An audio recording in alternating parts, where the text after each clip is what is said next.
What is good, everybody? Welcome to Stats and Cohn here on the Gold Standard Podcast Network. I'm Rob Stats Guerrera. He's Grant Cohn. Grant, happy Wednesday. Oh, boy. Grant's frozen right off the bat. This is how we're starting. So here's the quick behind the curtain thing. Before we started, Grant told me, hey, I might lose power in my building. And so if it does, it's going to get a little weird while I reconvene. And yet here we are 2 seconds into the show, and apparently Grant has lost power. All right, I think he's back now. Grant, can you hear me? I got a wave. Yeah, can you hear me? Yes, we are on a big delay, but obviously the power went off in your building, so we're going to work around it. Can you hear me? Yes, I can hear you. Oh, God, this is going to be a show. Sorry about that. I'm back. Let's talk sports. The power should come back in my house any minute. I promise. I talked to them, the people, the powers that be. Did you explain that you are a very popular streamer and that you need electricity and power in your building to do your job?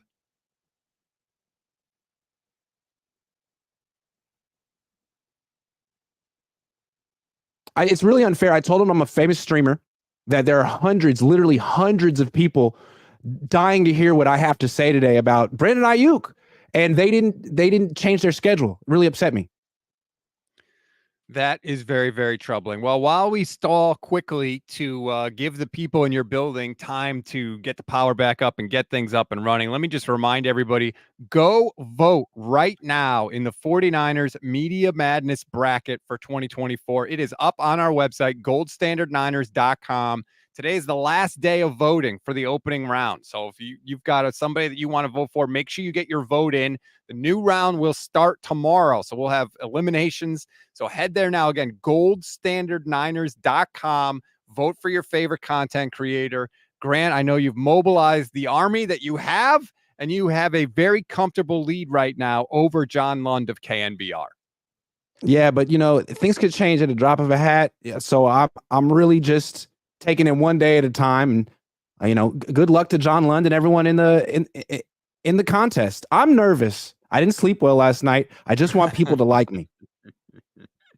So there you go. Vote for Grant, vote for me. Not going to lie, I would like to advance at least one round in my own tournament, please. And thank you.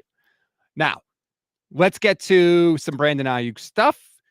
There's trade rumors, of course. First, it was Jacksonville. Now it appears to be Pittsburgh, Grant. And the weird part about the Pittsburgh Steelers rumor is that out of the blue, for the first time since last April, Brandon Aiyuk pops on Twitter and tweets at Mike Tomlin and says, they're saying we're twins. What do you think? Were you surprised by the Aiyuk tweet? I was surprised by the Aiyuk tweet. And now that I've really looked at the pictures, I can see it. I can see it. Aiyuk has the long hair, but he does have that same kind of jawline and the same beard. I totally see it. So maybe it had nothing to do with the reports that came out literally hours before that tweet. To me, it's an interesting way. Like, you want to create buzz. You want to be the center of the news, but you don't want to really incriminate yourself. So you can't go on Twitter and say, I want to play for the Steelers, or I hate the 49ers, or whatever. You just do something cryptic. And then when people say, oh, does that mean Aiyuk wants to play for the Steelers? He can be like, no, I was just talking about how we look alike. So you have plausible deniability, but I think anyone who understands the context of the offseason and his career knows that it kind of felt like an icebreaker in a date.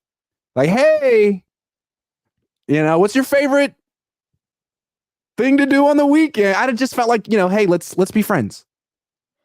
Yeah, I agree. It was a way to not, I want to say lend credence, but just the fact that he did something Steelers related right after the Steelers news broke. I don't think that was an accident. I don't think it was just totally coincidental that he happened to tweet about the Steelers right after the Steelers rumors came out. If you're watching the stream, the 33rd team has a picture of Mike Tomlin and Brandon Aiyuk next to each other. They do look similar. If you chop off the Aiyuk dreads and you take off the Tomlin hat, I feel like they do look pretty similar.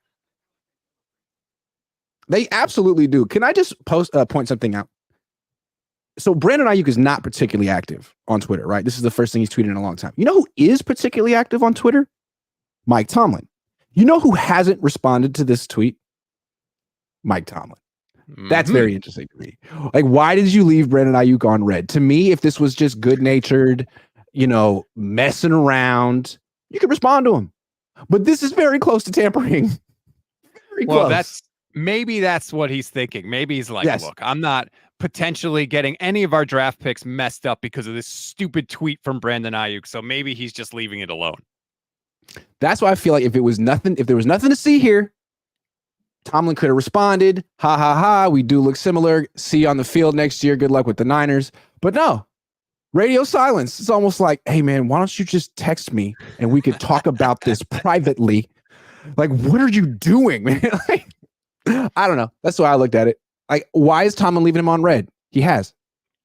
Travi86, I see your super chat. We're going to get to it, but I want to finish this Aiyuk discussion before we do. Yeah, it's important. I will say this. AJ Brown was on the last year of his rookie deal. He had 2,000-yard seasons, and he got traded for pick 18 and pick 101. And then the Eagles immediately gave him a 4-year contract for $100 million. The Steelers have picked, say it again, 18 and what? 18 and 101. Good knowledge. Good knowledge. The Steelers have picked 20 in the first round. They have 51. They have 84. They have 98. So if you're the 49ers, if this is a real thing, I tell Pittsburgh, I want 18 and I want 84. And then when they say no, I say, okay, give me 18 and 98. 20 and 98. Yeah. 20 and 98. That works for me. Maybe a wide receiver as well, like one of their backups who isn't probably worth that much. But yeah, I guess number one option is keeping Brandon Aiyuk. But if he's way too expensive, and again, there's another thing here that I don't think people are taking into account. What if he really doesn't want to play here anymore? Like it might just be business. I know Debo made it seem like he requested a trade and he was really pissed, and then he worked it out. He's friends with Kyle Shanahan, and it all worked out, and they're all buddy kumbaya. But like Aiyuk's a little different. He seems like he's had grievances for years with this organization and that head coach, and now he's sort of like, I'm not going to use the word flirting, but he's sort of like, cozying up to a coach on another team. I mean, it kind of seemed like he wants out. Here's the weird part about it, right? If you look at the two teams, like if I'm the 49ers, I'm like, hey, look, stay here. You'll compete for a Super Bowl. You're in a good offense. You just had a monster season for us. And we're probably going to get rid of Debo pretty soon. And so you're going to be the number one option. That seems like a bet. Like if Aiyuk wants to be this big, bad wide receiver, going to Pittsburgh is not the answer. You're going with Russell Wilson, who a team just paid $80 million in dead cap to get rid of. The Steelers' offense has been hideously bad for years. There's nothing good about their offense right now. What is so attractive about the Steelers, especially over the 49ers? That's a good point. That's a great point. And I don't think it's the quarterback. Like Russell Wilson, I don't know what you'd call him at this point. Is he still good? Hard to say. He put up good numbers last year. He throws a great deep ball. And Aiyuk is a deep threat. So maybe there's something there. But Aiyuk has a great connection with Purdy. This has nothing to do with Brock Purdy. Purdy gets in the ball. They seem to like each other. To me, this is either money or something personal between him and Kyle. And I can't prove it. But it seems like that relationship never really blossomed the way that the relationship between Kyle and Trent or Kyle and Debo is, for life, according to those players. I don't know. It seems like Aiyuk sort of has his side of the story that he hasn't talked about and might be willing to, I don't know. Where is his allegiance right now? He feels wronged after the Super Bowl. He feels like he could have been the star, been the guy to deliver the Lombardi, and they didn't call his number. That's his feeling. Do you think there's any lingering stuff from the whole doghouse incident and that whole deal? Yeah.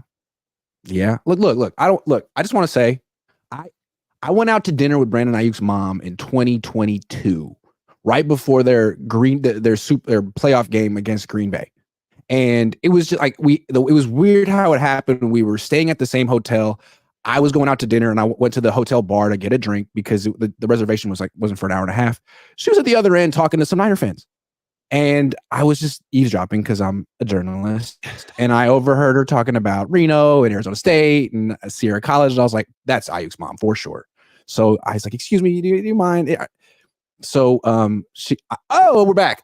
So she was like, I know who you are too. And she made it real clear right off the bat. Like, I appreciate that you didn't just go along with the team's narrative about the doghouse, because they never explained why my son was in the doghouse. They kind of implied that he wasn't professional or wasn't working hard. You push back against that. Thank you. Because my son does work hard. He is professional. And every time I've ever seen Aiyuk in practice, he's going as hard as he possibly can. So I just feel like, yeah, in that family, they probably don't forget that the coach, made him seem like he was an immature kid. That's fascinating. That is very interesting, and things I did not expect to hear on the program. Quote, I was out to dinner with Brandon Aiyuk's mom. Really didn't expect that one on the show as Grant reboots his system here now that the power is back on in his apartment. Give me a second. That's really interesting, because stuff like that does linger, right? There could still be hurt feelings there. And I would completely understand if Brandon Aiyuk was like, now they're, you quote unquote threw me in the doghouse. You blamed me for that. You made it look like I was unprofessional. Then I come back, I have a great year for you, or I produce, and you still don't throw me the ball in the Super Bowl when you know I'm your best wide receiver. Now you're not paying me. I'm out. I get that. I understand all that. Everything goes into the stew when you're deciding where you're going to live and work for the next, 4 or 5 years of your life. It all goes into the stew, every part of it. And I'm sure Brandon Aiyuk's like, Kyle ain't going anywhere for a while. He just got a new deal. I get that if you're Brandon Aiyuk. I don't love it because I think he's a good player, but I think it's part of it. I think that is a realistic scenario. I don't know that it's true. We don't know that it's true. He may love it in San Francisco. But I think what we just laid out there was a very realistic scenario. Stuntman, thank you for the super chat, says, what if we bring in a vet like OBJ if Brandon Aiyuk walks? I think you got to be careful there, because you're not getting the Giants Odell Beckham Jr. You're getting older, broken down Odell Beckham Jr. that's had like 1,000-yard game in the past 4 years, or 1,000-yard season, whatever it is. 100-yard game, I think, since 2019. That's the Odell Beckham Jr. that you're getting. Now, if he wants to come in on the cheap and do like an incentive-based deal, maybe I consider it. Maybe. The Niners have a lot of money invested in the wide receiver position. Debo Samuel's making a lot of money. Brandon Aiyuk's going to make $14 million on the 5th-year option. Juwan Jennings got tendered at a second round. I think that's almost $5 million. That's a lot for your top 3 wide receivers. So unless OBJ is going to do it really cheap, and unless he's just fine with being, competing with Juwan Jennings, or maybe even being the 4th option, that's the only circumstance I would allow Odell Beckham Jr. to be on the 49ers, personally. That's just me. Chris H. says, Banana Hands doesn't deserve Brandon Aiyuk. I don't know about that. I mean, he drafted him, so obviously he saw something in him. But it's going to be interesting to see how this whole thing resolves itself. Harris says Odell Beckham Jr. is washed. I don't disagree with that, quite frankly. I think that you're better off. If you want another receiver, just get one in the draft. You've got 10 picks in the draft. I think that is the better way to go as we welcome back Grant Cohn. Grant! Oh, you're shaking your head. Happened? I was telling the story about my dinner with Brandon Aiyuk's mom, and Brandon shut it down. He's a millionaire. He was like, no. It was a very wholesome dinner. All we did was talk about how much we like Brandon, honestly. But wait a minute. You didn't originally have a reservation? No. So how did you go go from talking at the bar, and we were both like, we had a good time. I'm telling the story wrong. I just said, look, I have reservations. Are you doing anything? Would you like to come? I also invited the 2 fans she was talking to. So it wasn't just me and her. It was like me and 4 other people. It was fun. But she definitely showed appreciation for me being like, thank you for not just going along with their no explanation of why my son was not getting the ball, because that made no sense. And they didn't explain it. I was like, yeah. And they still are trying to sell that narrative, and it's crazy to me. Last Second Sports is here. What's up, Jesse? Says, speaking of stew, I'm stewing over the matchup in the bracket. I didn't deserve that. People are constantly complaining about their matchups in the bracket. Who do you get? I'm just double checking. Here's the thing. I randomized it. So I didn't specifically. I absolutely did. I didn't specifically. Even axe to grind against Jesse. I've always known it. Jesse's going up against Kyle Posey. That's a tough matchup in round one. I admit it, Jesse. That is a tough matchup. It's Kyle's got a little bit of a lead right now. So Jesse, you better stuff the ballot box if you want to advance right now. Look, I heard Kyle's got a big audience. Al Sacco's mad because he's going up against Croc in round one. Like, somebody has to go up against people in round one. What are you going to do? What are you going to do about it? Sorry.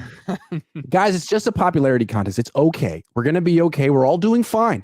I think what's cool about this is it sort of brings awareness to all of us. It makes us kind of that's the point of it, right? It's not really for one person to be elevated. It's for all of us to be in the conversation. 100%. That's why if you go to the website, you click on somebody's name, it brings up their Twitter feed. You could see their work. You could see where they're from. That's the whole point of everything. Yes. Yeah. All right. Let's get to a couple. What's cool, I feel like every year it becomes harder and harder to pick the 64 content creators because there's more and more, and they're bigger and bigger. Absolutely. Cool. Maxine Laflamme says, one has to wonder what can get you in the doghouse on this team when jogging when you're not getting the ball doesn't. That is a clear reference to Debo Samuel. See, that's the question. Why did I never get that kind of relationship with Kyle, and why did Debo? Well, maybe it's not necessarily about how you practice. It's more about how you relate to the coach. And if that's the case, then I don't know where this is going to go, because I'm sure Aiyuk is a little bit more quiet. I don't know what word he doesn't play those games. He doesn't seem like a networker like Debo might have been. Yeah, Aiyuk is definitely more of a quiet guy for sure. I think it's a fair question. I would love to hear somebody ask that to Kyle. I don't know if you're going to be. Are you going to be at the owners' meetings next week? Yes, I will. Ask him. Why are you when 2 years ago when people said, like, why are you confident you're going to work this out with Debo? He was like, because I'm friends with Debo and we haven't even talked yet. So, like, just let me be the closer on this one. And that was very powerful. People were like, okay, I'm good. But with Aiyuk, is that really the case? Or do you just have leverage over this guy, and are you going to use it? Because they had leverage over DeForest Buckner, but they ultimately decided, like, you know what? We don't really want to go to war with a Pro Bowl player. We want to be seen as a player-friendly organization. We'll do right by you and trade you. We'll see how it all works out with Brandon Aiyuk. I think it's worth paying attention to. I don't rule out the possibility of a trade at all. I would say if he's on the team after the draft, I think that kind of settles it. I think that doesn't mean they'll extend him, but I think the odds of him getting traded after that are pretty slim to none. But if you told me on Thursday night of the draft, or maybe Friday, all of a sudden, bam, there's a trade and Brandon Aiyuk's gone, it wouldn't shock me at all. No, and again, I think we sort of understand what the trade value is, somewhere between pick 17 and 22. Those 5 picks. And remember, about 4 years ago, something like that, 4 years ago, the Bills traded pick 22 plus for Stephon Diggs and turn around Justin Jefferson. So that's kind of the area. It seems like if the Niners were to make this trade, and let's say they get pick 20 from Pittsburgh, would they spend that pick on a wide receiver to replace Aiyuk? Or would they use that as an opportunity to get, their left tackle of the future or their right tackle of the present? Be interesting. That would be very interesting. I think they might go offensive line. I think they should go offensive line. I really, really hope they do. I'll get to why I think they could wait in a minute, but I want to get to Travis because he's been waiting. 3 questions. Were there good offensive linemen available in free agency? Has Brock Purdy been figured out, or will he get better? And has Kyle been figured out? First question. Were there good offensive linemen available in free agency? Kind of. There was some solid guy. Like The Rams got a starting guard, Jonah Jackson, Pro Bowler, but they paid $60 million a year for him. So right. Yes, they're expensive. It seems like, look, you could say defensive line is more important than offensive line, but I think it's pretty inarguable that it's harder to find good offensive linemen than good defensive linemen. Like 2 years, $20 million. Yeah, you couldn't get the line for 2 years, $20 million. Like just slightly, better than average offensive linemen are making $15 million a year. So yeah, they were available, and the Niners clearly want to save as much money as possible at this position group. And I don't understand why this is the one where they spare no expense at every other position, but quarterback and offensive line, 2 spots, the Niners are like, we got it for a nickel. We got it for a nickel at the Goodwill. It's amazing. Doesn't it look nice? A nickel. Has Brock Purdy been figured out, and will he get better? And has Kyle been figured out? This one I can't really explain. The 49ers are coming off a season where they scored the second most points and gained the second most yards in franchise history. Like, no, they haven't been figured out. They're doing just fine. Well, I do think there's a book on them, but there's so much talent on the Niners offense that you really need to have a great defense to execute, to show that you figured them out. Like, yeah, it's better to play man-to-man coverage against the Niners because Purdy throws so much anticipation that he can really ice you up if you're just playing zone. But to play man-to-man coverage against the Niners, you need like high-level corners and safeties and linebackers everywhere. And if you don't have it, then you're going to lose, even though you figured it out. So but every time the Niners did face a top level defense last year, offense kind of struggled. Generally, you do worse against top of the line defenses. I agree with what you're saying, though. It's like, I know exactly how to guard LeBron James. All you got to do is move your feet and stay in front of him. It's like, yeah, that's great. But how many people can actually do it? Maybe like one on the planet. So I agree with you. There's a difference between knowing how to take down a scheme or slow down a scheme and actually being able to execute that. And very few teams were able to slow down the 49ers last year. Well, that being said, the Chiefs were able to do it. The Ravens were able to do it. The Browns were able to do it. The Vikings were able to do it. Now, there were some injuries in there, but that's football. But, I mean, the larger sample size. Cincinnati was able to do it, surprisingly. But that Cincinnati game. Oh, my God. Yeah. I mean, they're going down. All I'm saying is, like, when the Niners offense faces a mediocre to bad defense, it's like 35 points, looks great, everything's great. When they face a really good defense, you would expect the Niners offense to win that battle some of the time. I mean, I guess they made Dallas look bad. And I guess that's a good defense, but 17 points against was it 17 against Cleveland, 19 in 4 quarters against Kansas City? I think they could do a little bit better. Especially because Brock's good. I keep coming back to the offensive line. There's only so much you can do with that offensive line. And it's going to hold you back against the best defenses in the league. Yes. Nathan Reyes, thank you very much for the super chat. When Brock gets extended, can they win a Super Bowl without a juggernaut team around him? Won't be crazy money, but they are good because Brock is cheap.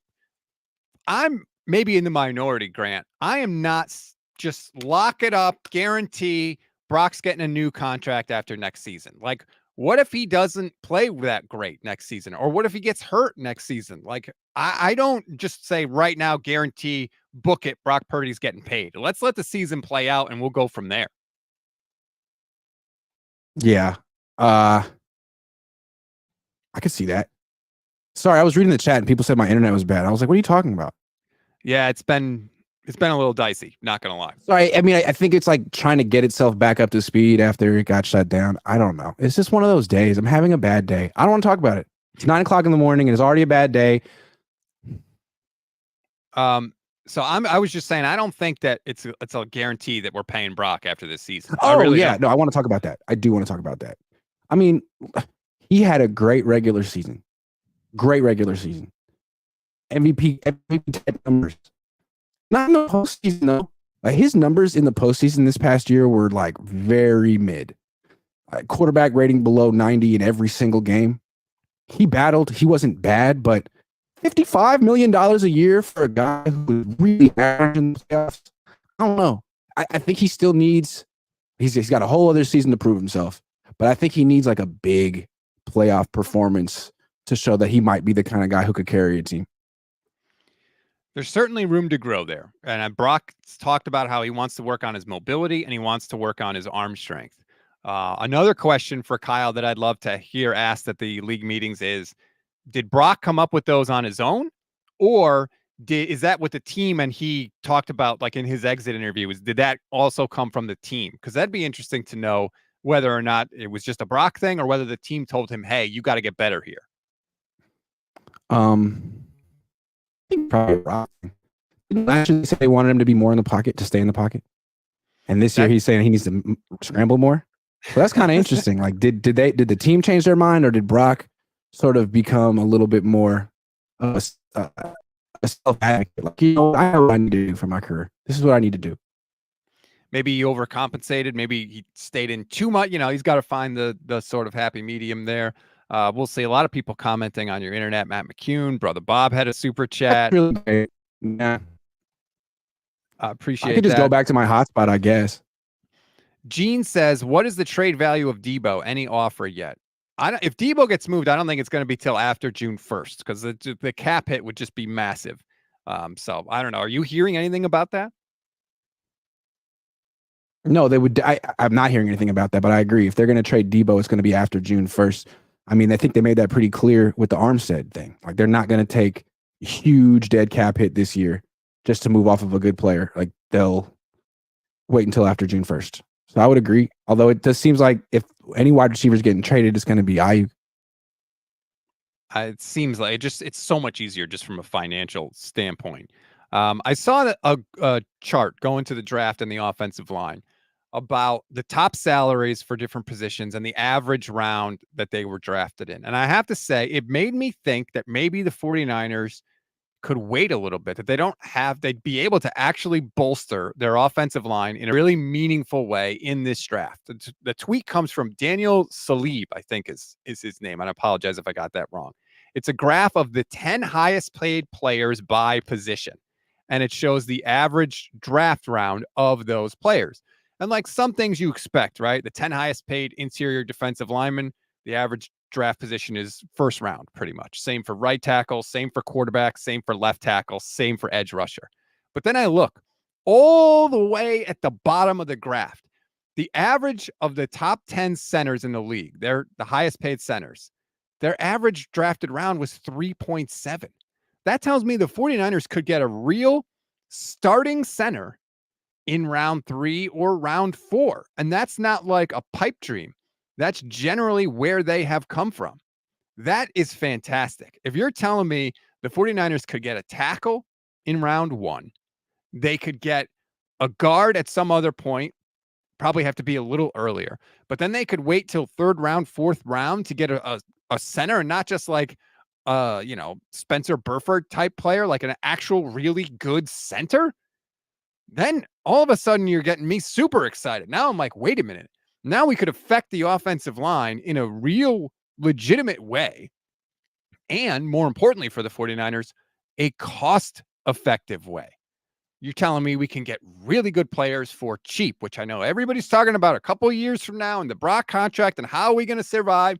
Well, one way to do it, if you have a quarterback that is making a lot of money, and maybe you do lose some of the weapons, if you have a really good offensive line, you're going to be okay. You'll be able to run the ball. You'll be able to give your quarterback time to throw to where, some of those other guys are going to be able to have time to get open. So maybe that is a possibility. That can be sort of the transition that the 49ers have to make if they are going to pay Brock that money. Sort of like what the Chiefs have done, right? The Chiefs improved their offensive line. They let Mahomes be Mahomes, and he was able to have enough time to find those targets.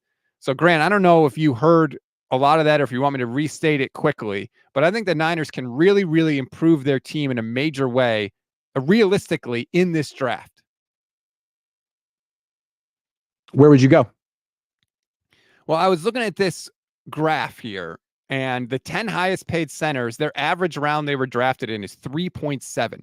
So if you're telling me you could potentially get a really good center late in the draft, give me a tackle in round 1, and you give me a center in like round 3, round 4. Now you're telling me I've improved the offensive line at potentially 2 spots in one draft in 1 year. That could be a fantastic draft for the 49ers. Absolutely. I'm interested in the left side of the chart where it says IDL and right tackle. Mm-hmm. It looks like a really good player at either one of those positions, probably drafting him in round 1. Yes. And I think that's why we need to talk about the right tackle spot. It's a position the Niners don't want to invest in like that. That's Although, true. They did draft Mike, and they did that a few months after making Jimmy Garoppolo the highest paid quarterback in the league. And to me, it's pretty obvious logic. Like, if you're going to have that kind of investment at quarterback, protect your investment with some high quality offensive linemen. And again, McGlinchey was a disappointment, but they haven't paid Brock yet, but he is their guy. And I think this is a great opportunity to protect him. It's a really good class of offensive tackles. They almost certainly can get a guy at 31 who's better than McKivitz. Do it. I agree. I said when Trey Lance was drafted that every decision you make from that point on, once you think you got your guy, has to be to help that guy, has to be for the betterment of that quarterback, whoever it is. It was Lance back then. Now it appears to be Purdy. So let's go. Get your right tackle. Make Colton McKivitz a backup right tackle where he should be. Get your guy. Then you've got Trent. You've got your right tackle. You can get a center later in the draft. And now you're like, okay, now let's go. We're building for the future, but we're also improving our team right now. It seems really obvious, but sometimes the 49ers don't do the obvious thing. And if they pick a defensive lineman in round 1, Grant, I think there's going to be a revolt. Yeah, and it's funny to me. I mean, I understand in the NFL with the salary cap, like, you're going to have one position that isn't so strong. One position where you're trying to save a little bit of money. I get it. And offensive line, I get it. I mean, if you don't have a great quarterback, why are you spending a lot of money on your offensive line when you should be spending it on whatever, defense? But when you do have a really good quarterback, the best quarterback you've had in decades, why would you want the weakest position on your team to be on the offense?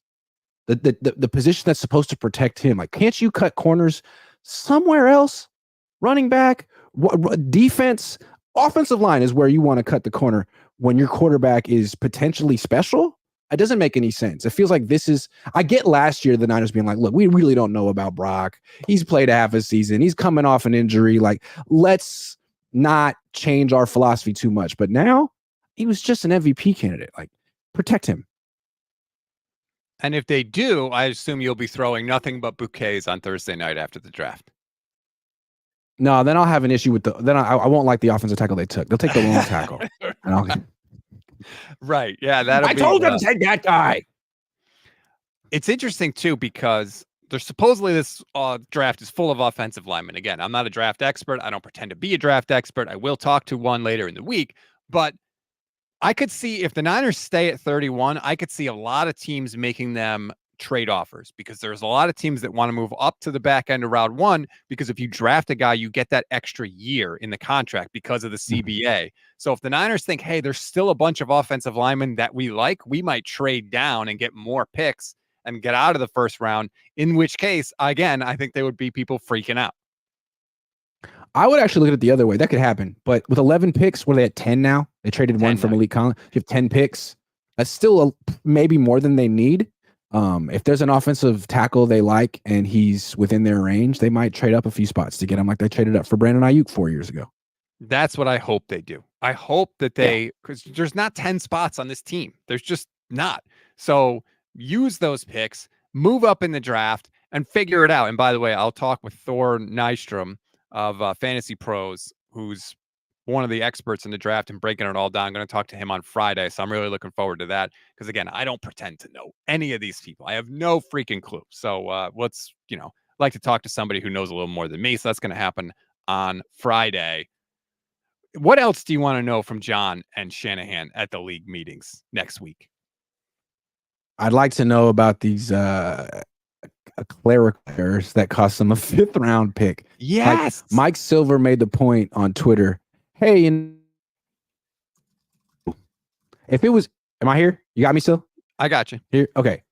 Mike Silver made the point on Twitter, like if it were just a clerical error, which is how the Niners portrayed it, they probably wouldn't have lost a 5th round pick. Losing a 5th round pick feels significant. And I guess it's not in the league's interest or the team's interest to explain what happened, because that's really peeking behind the curtain of what isn't allowed in this league. I don't think the league needs people to know. This is between them and the Niners. But I'd like to know, like, what happened? What were these clerical errors? That's part of it. Also, I guess we need to talk about, like, why Nick Sorensen, why Brandon Staley, why is this combination going to work? Like, all the stuff that they've done the last month or so that we haven't been able to ask them about. Mike Florio and Chris Sims were talking about those clerical errors on PFT Live recently, and Florio brought up a good point. When the Falcons got caught deliberately pumping in fake crowd noise on purpose, specifically to gain an advantage, they lost a 5th-round pick and they were fined $350,000. Oh, similar. The 49ers, by all accounts, according to the league and the 49ers, accidentally made a mistake, never were over the cap, weren't trying to deceive anybody or break the rules, and they lost a 5th-round pick, and their 4th-round pick got bumped to the end of the 4th round. So why is it that the 49ers were punished more harshly for an accident than the Falcons were for doing something on purpose?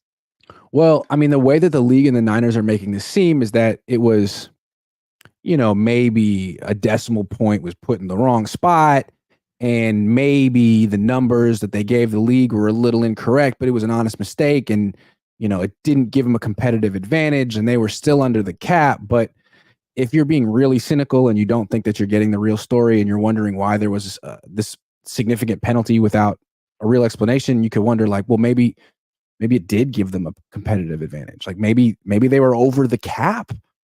Maybe the Niners were actually over the cap and had some creative accounting to make themselves under the cap. Like, that would be a scandal.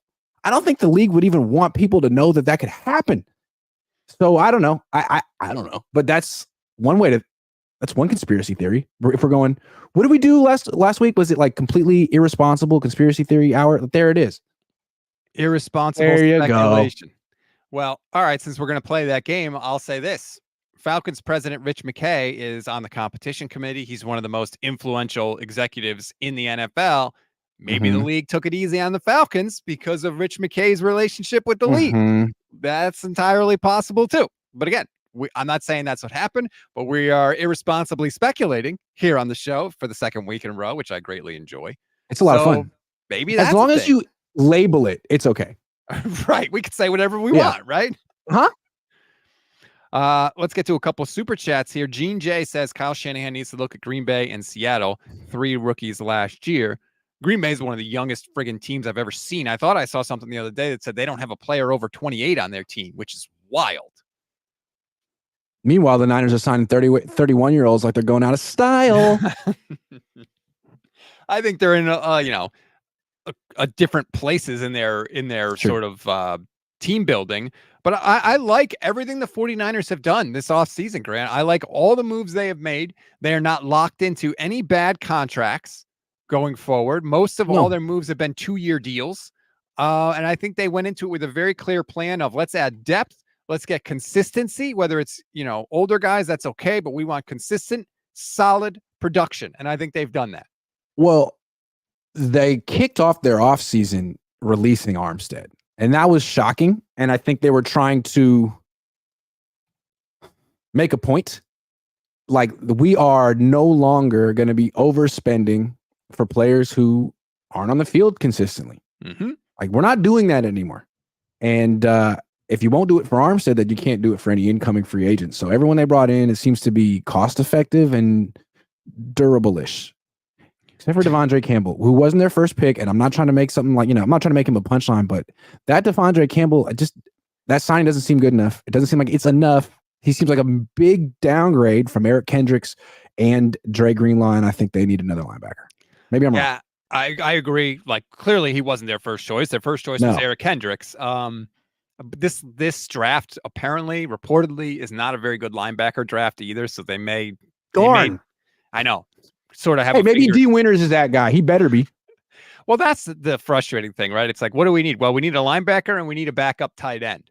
Well, okay, you took 2 linebackers last year and you took 2 tight ends last year, and yet why are you still looking? Yeah. Well, look, I don't have much hope for Cam Latu, but D Winters, I'm open-minded. Maybe he's the guy.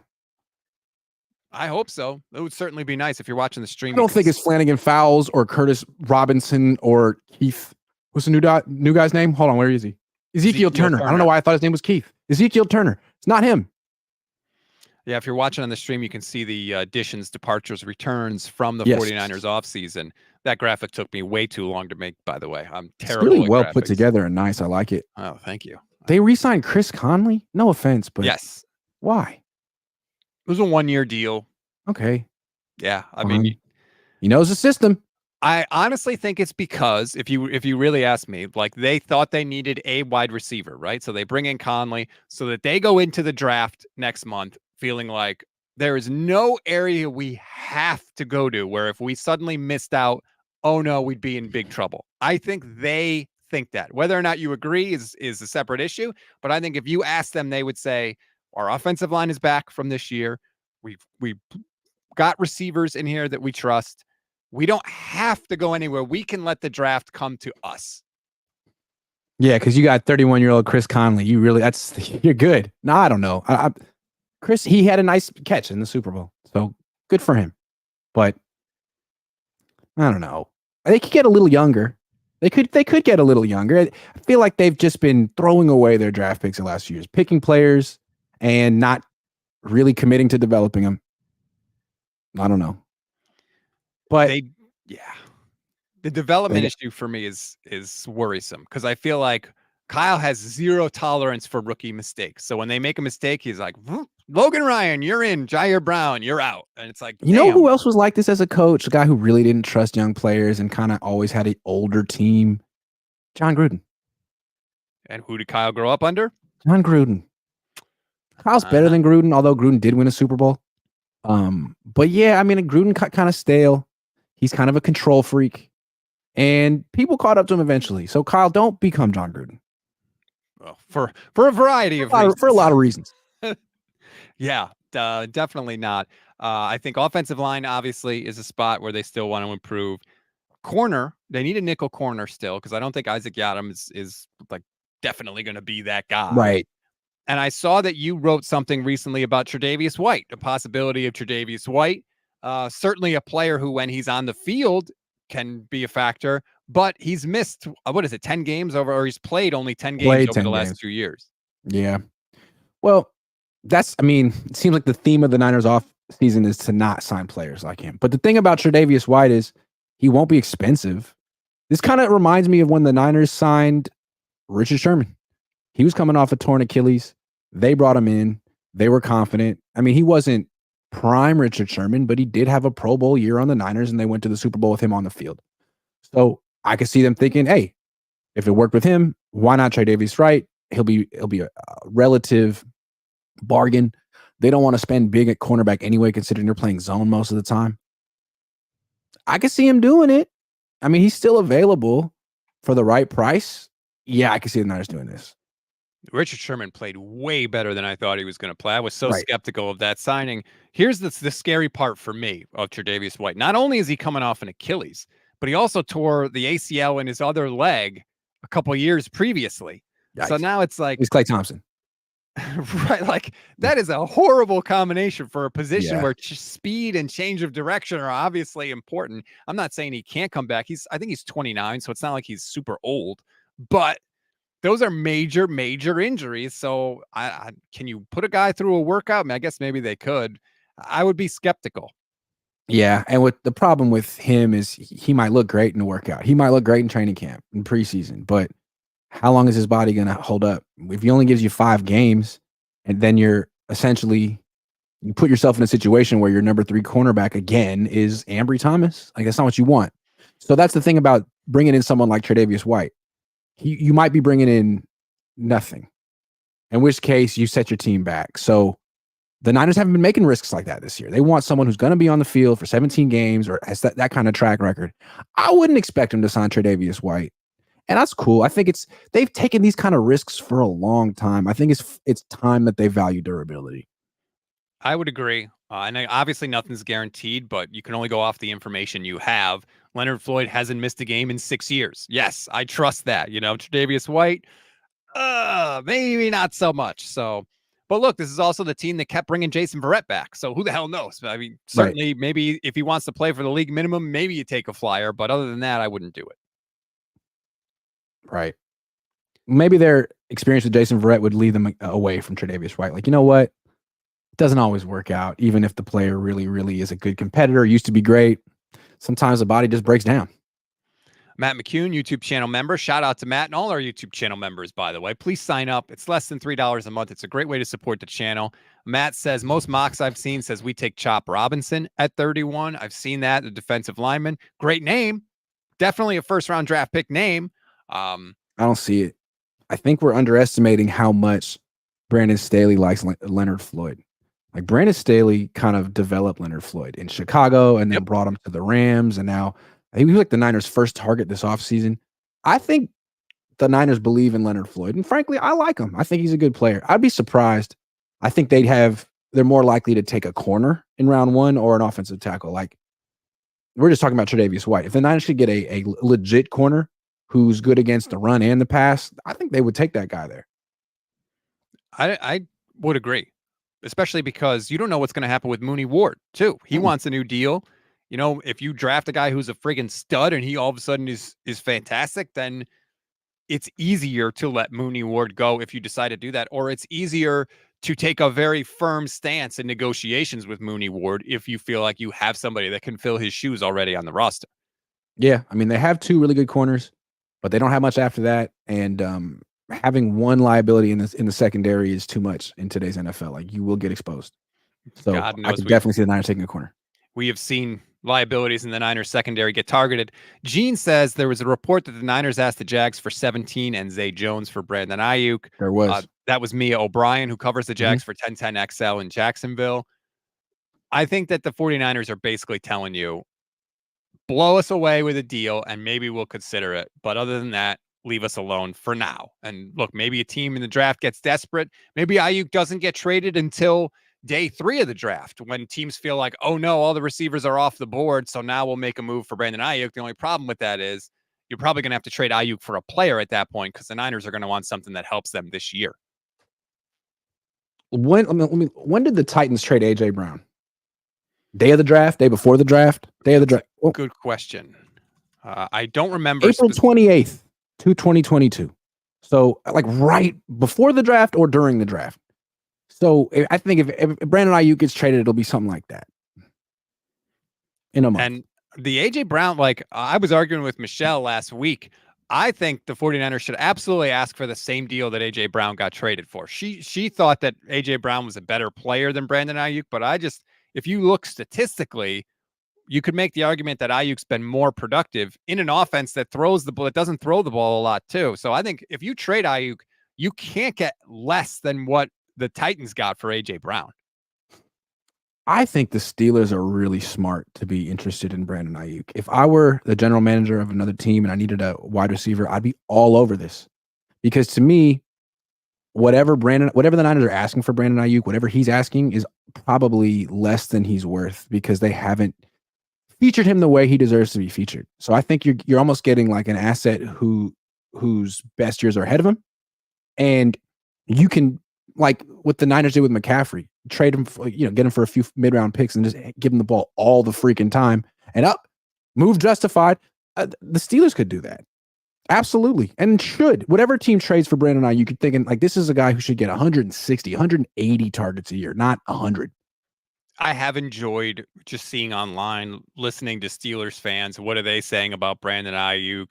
Because I like to get outside the bubble a little bit and hear what other people think of 49ers players. Some of them are like, we got to get this guy.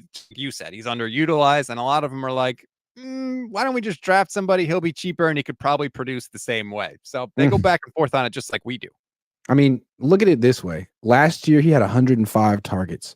Puka Nacua, who's very good player, 160 targets. Oof. And deserved them. He did great stuff with that. But to me, Aiyuk is a better player than Puka Nacua. And if Puka Nacua is getting 160 targets a season, Aiyuk could be getting 170. So a team that has those kind of targets to dole out should be interested in Brandon Aiyuk. And frankly, the Niners aren't that team. They're not. Maybe they'll be able to give him 160 targets in a couple of years, but not as long as they have Debo and Kittle and McCaffrey on this team. Yeah, I would agree. And there's no sign of really that changing anytime soon. Matt McCune says, I agree with Grant about Pitt. The noise around Pitt's wide receivers, zero effort, lazy, don't block. Brandon Aiyuk would immediately change that culture. There's no negatives about Brandon Aiyuk. He doesn't usually kick up a fuss. He plays hard. He runs good routes. There's no negative. And he's young too.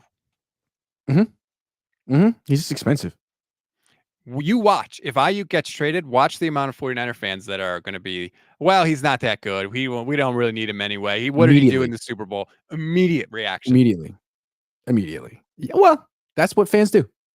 Support their team. If they traded Aiyuk, would you want them to go wide receiver in the first round, or would you still say go offensive line? Well, if they trade Aiyuk, they would theoretically have 2 picks in the first round. True. So what they could do is take an offensive lineman with that pick that they acquire for Aiyuk and then draft a wide receiver with their first round pick, 31. That would make sense. Because again, they took Aiyuk right around that spot. So if you want to replace Aiyuk, you might feel like you could get a similar talent right around that spot. I've seen people say you should trade Aiyuk for Minkah Fitzpatrick. The Niners do seem like they need a safety. There are a lot of good safeties on the free agent market, though. That's the thing. You can get all pro safeties on the free agent market. So I don't know that you need to trade Aiyuk for a safety. Yeah, he's a hell of a player. He is. He is. Interesting. Still, though, do you need a 27, almost 28-year-old safety, or do you need a young cornerstone offensive tackle? I don't know. I mean, maybe that offensive tackle isn't there. The Niners did pick McGlinchey over Minkah Fitzpatrick once upon a time. So you don't want to make that mistake twice. Well, I mean, McGlinchey wasn't terrible. It's just, I keep seeing that nugget that Bosa is the only first-round pick in the Shanahan regime that has gotten a second contract. He wasn't terrible, but he wasn't the best player available. Agreed. By a long shot. 100% agree. But I still kind of agree with the philosophy of if you think that there is a bookend tackle, choosing that tackle over a safety. I do agree with that. I think the Niners thought that McGlinchey was going to end up transitioning to left tackle and replacing Joe Staley. And when they got him, they realized, oh, nope, right tackle only. And that's a problem at pick number 10. Yeah, that's the other part of it too, though. If you do get a tackle, hopefully they, go under the wing of Trent Williams. He seems willing to help people. Because everything we heard was that Joe Staley really helped Mike McGlinchey. So hopefully they can keep that going because whoever they pick, Trent's probably going to only play a couple more years. So they're going to have to make that transition. Right. That's a good point. So if they could trade up and get a guy who could play right tackle for a year or two and then move to left tackle, that would be a dream. Hard to find guys like that. You really got to take them in the top 20. This draft is going to be so important for the 49ers. And it's got to be, not only do you have to hit on the players, but you got to get immediate contributions. No redshirting people, nothing. You got to get it. To me, you have to get at least 2 players in this draft that can contribute in a significant way in 2024. And if you don't do that with 10 picks and possibly Aiyuk as a trade asset, then you failed. And I seriously question whether or not you can make another legitimate run at a Super Bowl. Yeah, their last 2 drafts haven't been great. They got Jair Brown, Brock Purdy. Great. Other than that, nothing much. This team's getting really old. So not only do they need their rookies to step up and make an immediate impact, they need some of the guys from the last 2 drafts to do something. Drake Jackson, Spencer Burford. A lot of these guys need to step up. And I'm not saying they won't, but a lot of them haven't been given opportunity. Some of them have. They need to step up. This team is old. Now is the time, and we'll see if they actually do. I hope that they do. Of course, we'll be here with you throughout all of it. So like and subscribe to both channels, the Gold Standard YouTube channel and the Grant Cohn YouTube channel. There's more than 2,000 people, more than 2,100 people watching us right now, which is fantastic. Thanks for sticking with us through some of Grant's internet issues. Sorry. Yeah, I don't know. It was a rough day. You got to drop the "Do you know who I am" on the internet company or the power company, whoever it was. Yeah. You've never heard of me? I'm kind of a big deal. I'm Grant Cohn. By the way, one more reminder, please go to goldstandardniners.com, vote in the 49ers Media Madness tournament. Again, today is the last day of round 1. So if you want to vote for your favorite content creators, go do it now because people will be eliminated after today. And we'll keep that going, of course. Every round is 3 days. So every 3 days, the round will advance and you'll see who makes the next round. Click on the names so you see the Twitter profiles, you see where people are from, you can see their work, some of the things they've been writing or tweeting or podcasting. Go check it out because there are a ton of great 49ers content creators out there, and you will be a better, smarter fan. Grant, what do you have going on for the rest of the day? Errands, writing, work, various chores. And then I got Jesse at 6:00 tonight, 49ers After Dark. That'll be fun. Tell Jesse not to be bitter about losing to Kyle Posey in round 1. Oh, he can be bitter if he wants. I'd be bitter too. Enjoy the rest of fair. I think you have something against Jesse. Then I'm going to be in Orlando this weekend and next week for the owners' meeting. So that should be interesting. I want behind the scenes stories when you get back. I want to know everything that's going on there. Okay. I will. I'll just be recording everything right here. Yes. Right here. Mental notes. Enjoy the rest of your Wednesday, everybody. We'll talk.